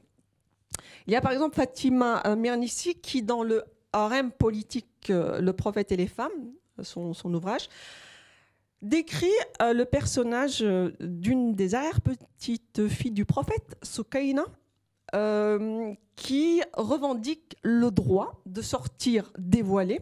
C'est une femme érudite. Elle participait, selon les sources, à des cercles de poètes, mais également à des assemblées politiques. Et elle a imposé dans ses contrats de mariage, elle a eu 5 ou 6 maris, la monogamie et la non-obéissance au mari. Hein. Et cette femme, qui est décrite d'une manière libre et indépendante, qui est tout de même descendante du prophète, est occultée par l'histoire écrite par les hommes, qui lui préfèrent davantage des modèles féminins qui correspondent plus à la conception patriarcale, qui, comme d'ailleurs le souligne Azadeh Kian dans son ouvrage Femmes et pouvoir en islam, parce que justement c'est un modèle qui remet en question cette conception hiérarchique des sexes. Alors au niveau du soufisme, il y a Éric Geoffroy qui a écrit un ouvrage Allah au féminin et qui met bien en lumière le fait qu'il y a eu différentes confréries qui sont nées durant la période médiévale et qui sont évidemment dominées par la conception patriarcale essentialiste, mais qui en réalité relèvent des stéréotypes sexués transculturels, à savoir la femme est du côté de l'émotion, de la nature, l'homme est du côté de la raison, de la culture. Et donc ça, on va le retrouver dans les confréries soufis. Mais néanmoins, cette voie spirituelle qui donne une prédominance à la spiritualité, à l'intériorité, à l'amour de Dieu, va donner beaucoup de place aux femmes. Et il y aura beaucoup de femmes qui seront guides spirituels, dont la plus célèbre est Rabi'a al-Adawiya, qui est morte en 801 et qui était à la tête de cercles mixtes de dévots avec des disciples hommes et femmes. Et nous avons, comme vous l'avez dit Liliane, beaucoup de guides spirituels hommes qui transmettent le rôle de guide spirituel à des femmes. Et aujourd'hui, d'une manière beaucoup plus... Oui, mais je veux dire, la fonction peut-être dans la version rabbinique... Mais légaliste, on va dire, pour vous. Mais toujours est-il que c'est en termes de la transmission où on peut trouver une similitude.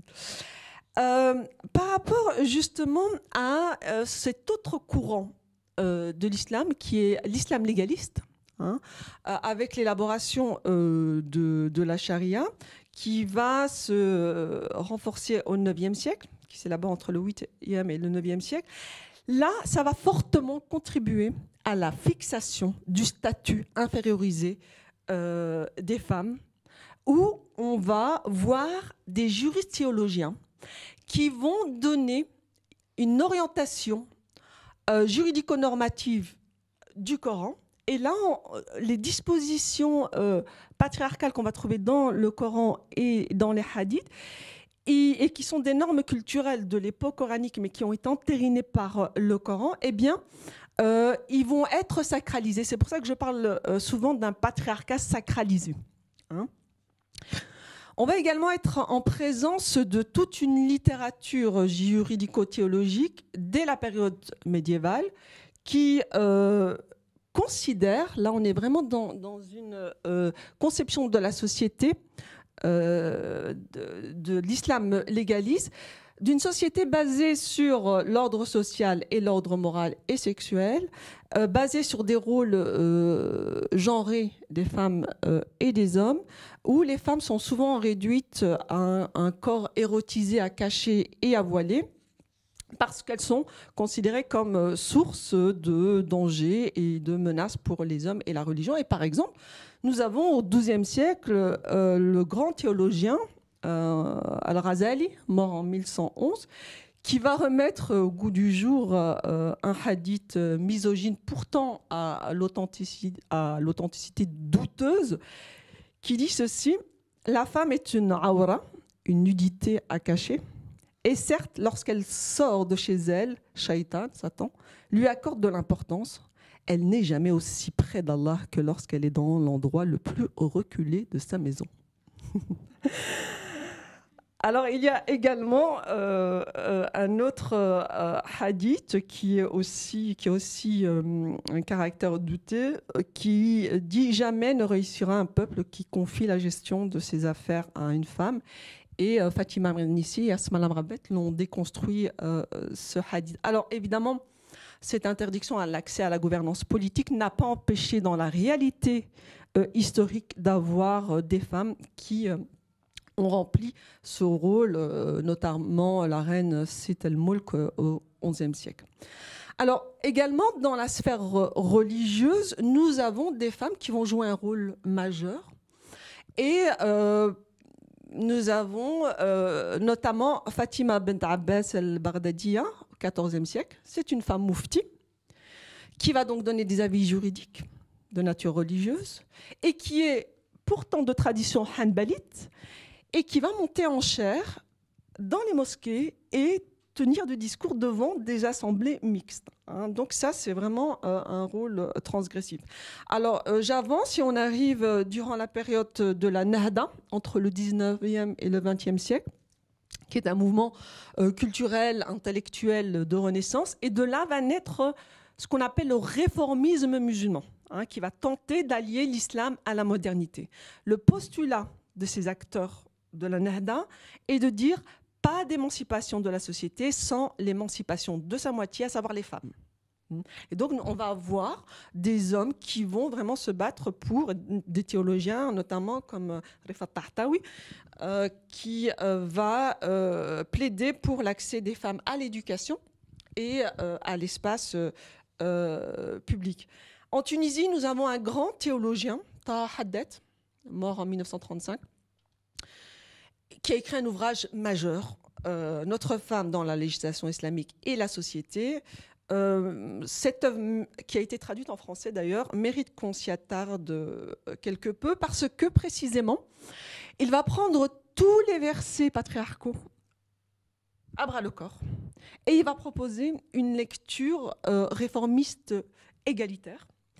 Et par exemple, tous les versets relatifs à la polygamie, à la répudiation, à l'autorité maritale, etc., il va les interpréter en disant que, en réalité, le texte coranique, il va proposer une lecture dynamique.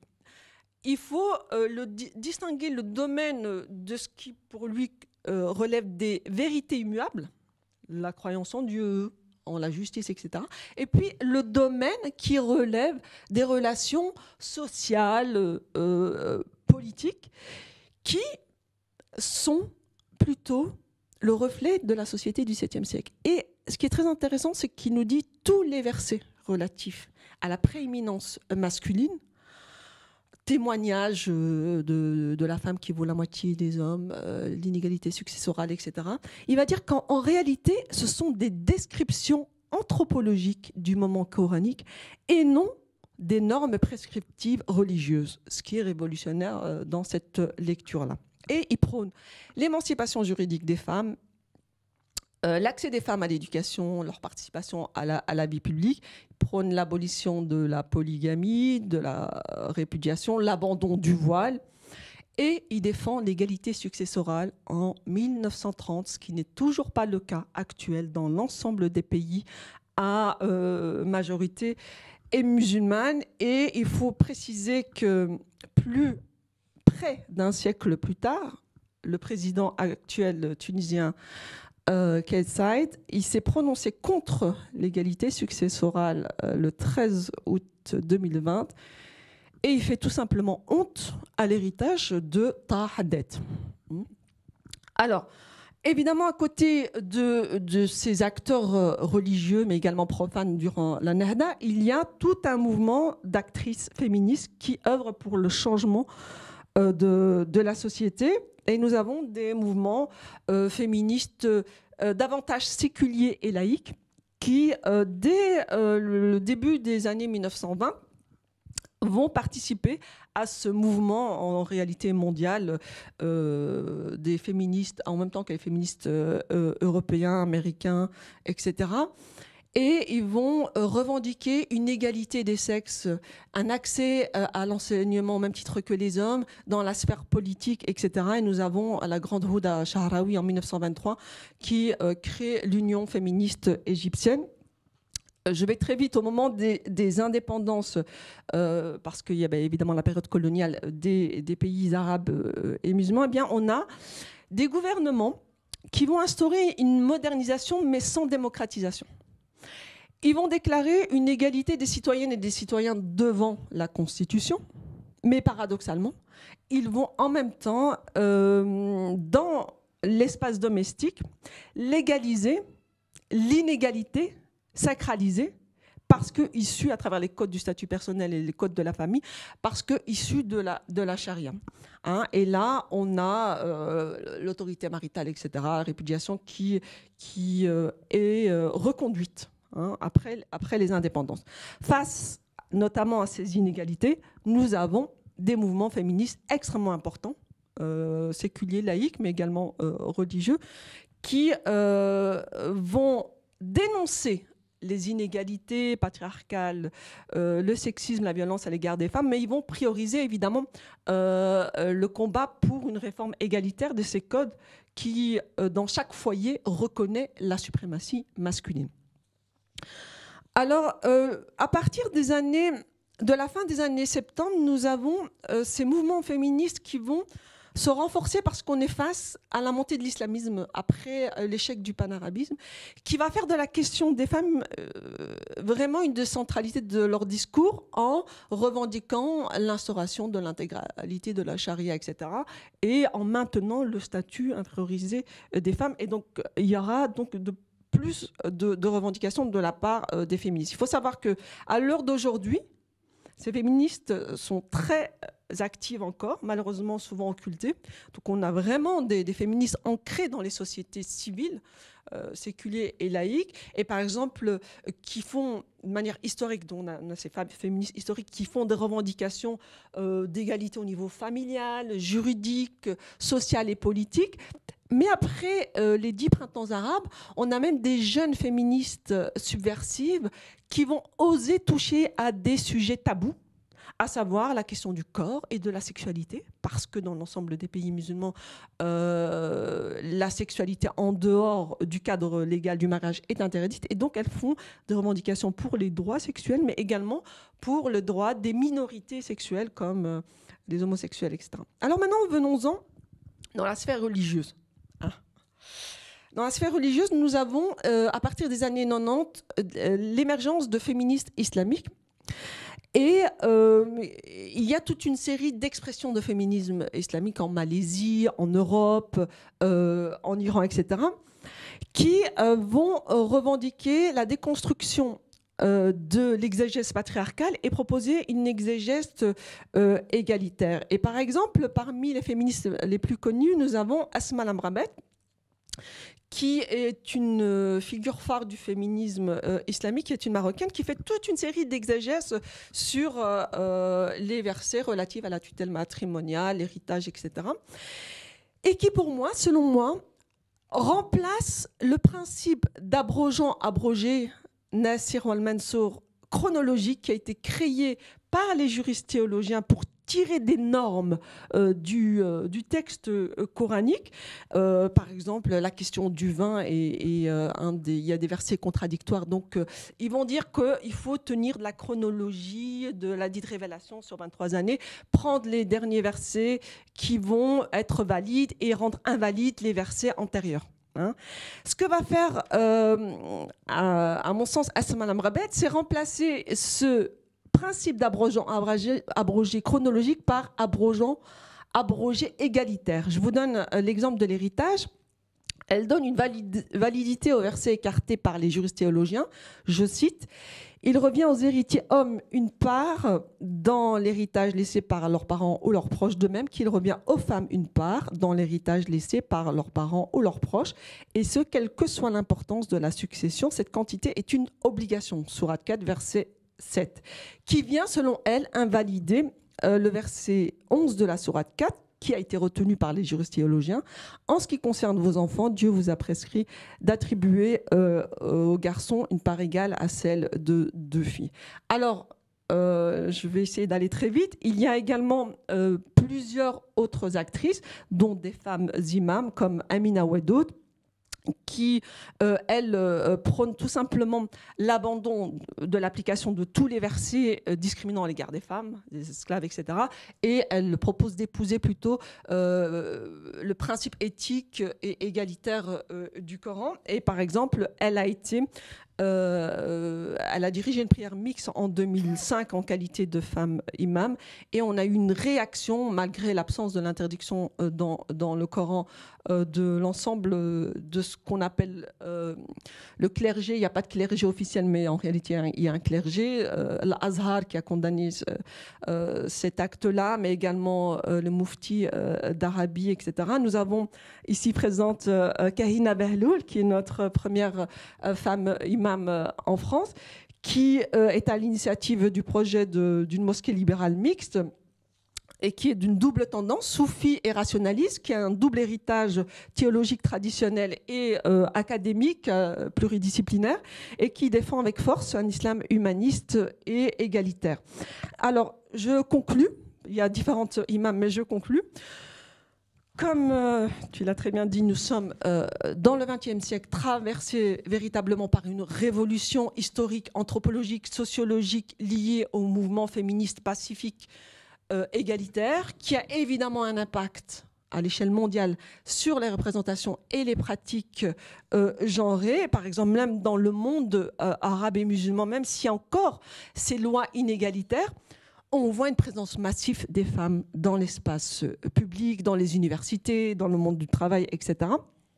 Et mon point de vue, c'est que si à l'image des féministes laïques, notamment tunisiennes, je pense qu'au niveau familial, social et politique, les droits des femmes doivent être, qui sont fondés sur le concept moderne d'une égalité inconditionnelle et indifférenciée, doivent être revendiqués sur le terrain de la citoyenneté et des libertés publiques, et qu'on doit s'émanciper du discours culturaliste et identico-religieux qui assigne justement les femmes à un statut soit différencié, soit inférieur. Parce que précisément, ces textes qui sont nés durant la période médiévale n'ont pas été à l'origine de ces concepts modernes de liberté, d'égalité, etc. Et puis ce sont des textes qui s'adressent à des croyants et non à des citoyens. Je pense néanmoins que l'émergence des féministes islamiques, au même titre que les féminismes juifs ou chrétiens protestants, sont d'une extrême importance dans la sphère religieuse, et que ces femmes imams, ces femmes féministes qui défendent un islam égalitaire, qui déconstruit l'islam patriarcal, et qui en plus proposent un islam critique, un islam libéral, un islam humaniste, eh bien, il me semble que cette nouvelle forme d'expression peut en réalité répondre à une majorité de citoyens et de citoyennes de confession musulmane qui sont silencieux. Et en plus, dans un contexte européen, ces femmes, par exemple, imams, avec évidemment des autres acteurs réformistes, libéraux, eh bien, en étant devant de la scène, ils sont peut-être à l'initiative d'une reconfiguration du leadership musulman en Europe, qui peut avoir un impact très positif également dans le monde arabe et musulman, où l'exercice de la recherche libre n'est pas encore acquis, et ils peuvent avoir un impact positif. Et je terminerai avec cela, et je vous remercie pour votre écoute. Merci beaucoup, Madame Tawil, pour votre intervention qui est passionnante, parce qu'elle arrive. Vous avez pu relier le statut théologique présent dans le Coran avec l'actualité de l'interprétation théologique, en passant aussi par l'histoire. Et vous avez montré qu'en fait, et après ces trois interventions, vous confirmez qu'en fait, il y aurait tous les éléments pour changer. Et pourtant, quelque chose bloque. Alors j'ai envie... alors moi, par mon engagement un peu pro-féministe, on peut dire comme ça, je ne vais pas garder le dernier mot, donc je vous le laisserai, je vous démontrerai un dernier mot de la fin. Et peut-être on a encore une petite dizaine de minutes, mais qu'est-ce qui bloque finalement ? Parce que vous avez une grande finesse de ne pas attaquer, de ne pas critiquer, de ne pas accuser. Parce que si on parle d'hommes, de femmes, on parle des hommes. Hein, vous avez terminé là-dessus. Mais qu'est-ce qui bloque? Est-ce que c'est simplement de dire un système patriarcal? Parce que ça peut être aussi un mot valise dans lequel on met tout.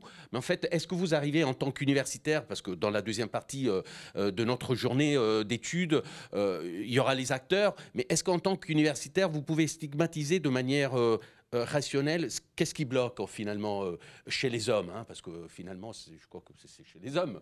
Évidemment, il y a eu tout un mouvement féministe, donc des femmes, qui s'est mis en place. Donc, elles ont fini pour prendre de la place, ou pour commencer à prendre de la place. Hein. Pratiquement toutes les trois, vous avez touché la question de place. C'est aussi un problème de place. Vous avez cité cet effrayant hadith un peu douteux, qu'elle doit rester dans le coin le plus caché de la maison, la femme. Mais enfin, si on gratte un peu chez les catholiques, on va retrouver même pire. Qu'est-ce qui bloque en fait? Qu'est-ce qui, et de manière rationnelle et universitaire, voilà, sans mots de valise, parce que oui, bien sûr qu'on sait que c'est le système patriarcal, mais enfin. Voilà. Et ce sera, je vous laisse le mot de la fin parce qu'on s'approche de 15h50 et je vous remercie vraiment beaucoup de ces trois interventions passionnantes et qui nous ouvrent et qui nous font aussi procéder dans cette réflexion pour les femmes, évidemment, les femmes engagées dans la religion et les hommes qui ont envie que les choses bougent aussi. Madame Vanna, Valentine et Leila. Mais je remercie les deux autres intervenantes pour leur présentation qui nous éclairent et montrent des points communs dans nos combats respectifs. Pour répondre à votre question, qui est qu'est-ce qui bloque, évidemment, je ne parlerai que du judaïsme. La réponse est très longue et complexe, mais j'évoquerai 2 points. En 1 minute si possible. Dans le contexte actuel du judaïsme orthodoxe dans le monde, pas seulement en France, pas seulement en Israël, pas seulement aux États-Unis, dans le monde, il y a un gros problème. Le premier est qu'il y a une concurrence entre les communautés religieuses.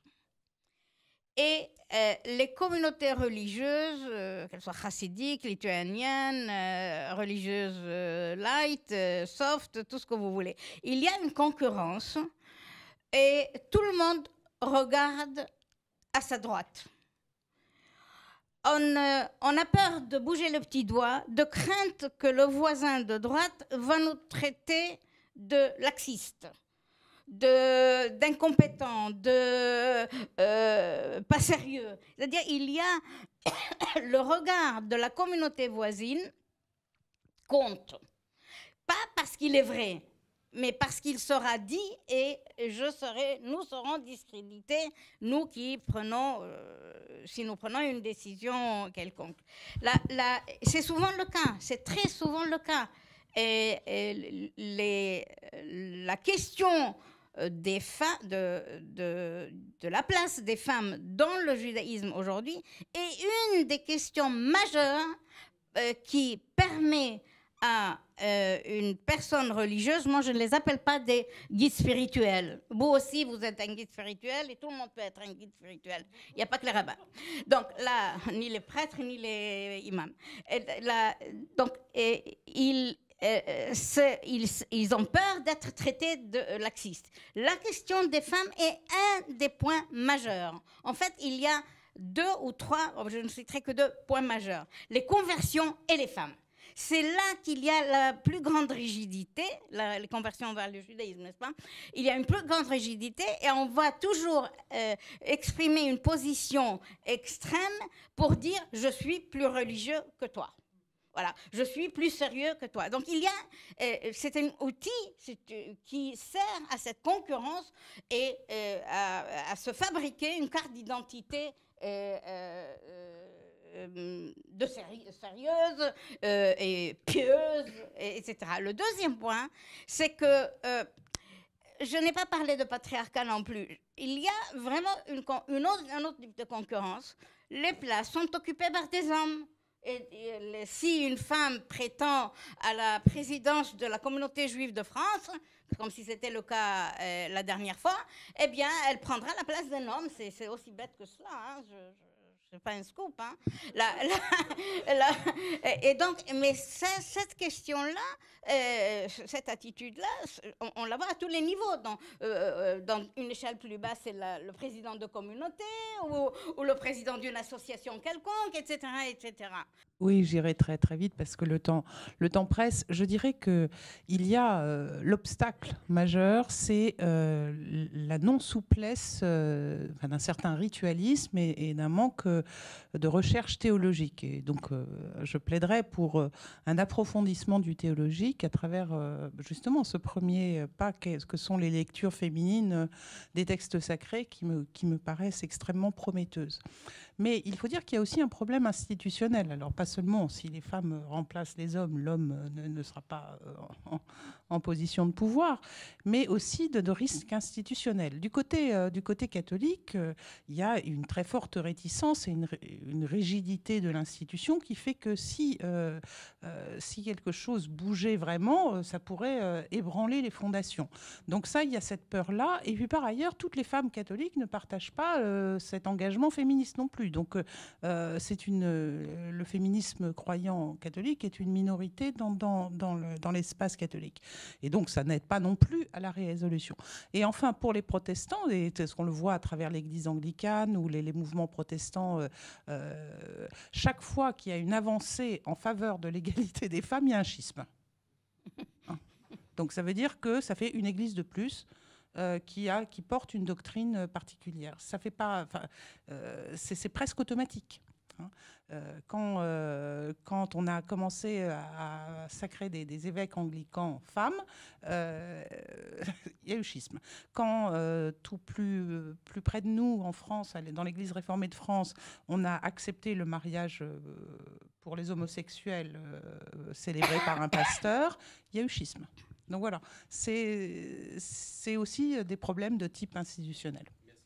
Rapidement, concernant justement cette résistance, on va dire, patriarcale, elle est liée au contexte historique de l'islam orthodoxe, dit orthodoxe, qui a dominé à partir du IXe siècle et qui a, si vous voulez, assigné les rôles genrés de manière très, très rigide.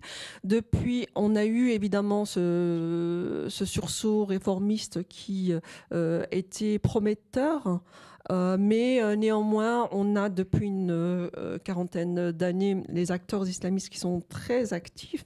Donc j'ai écrit cet ouvrage « Les femmes dans les discours fréries salafistes et féministes islamiques dans les lieux de la réislamisation à Bruxelles ». On est vraiment dans une dynamique locale aux éditions Academia, avec le soutien du CISMOC et de Felice D'Aceto et Brigitte Maréchal. Eh bien là, ce qu'on peut constater, c'est qu'effectivement, il s'agit d'un partage de pouvoir et de concurrence.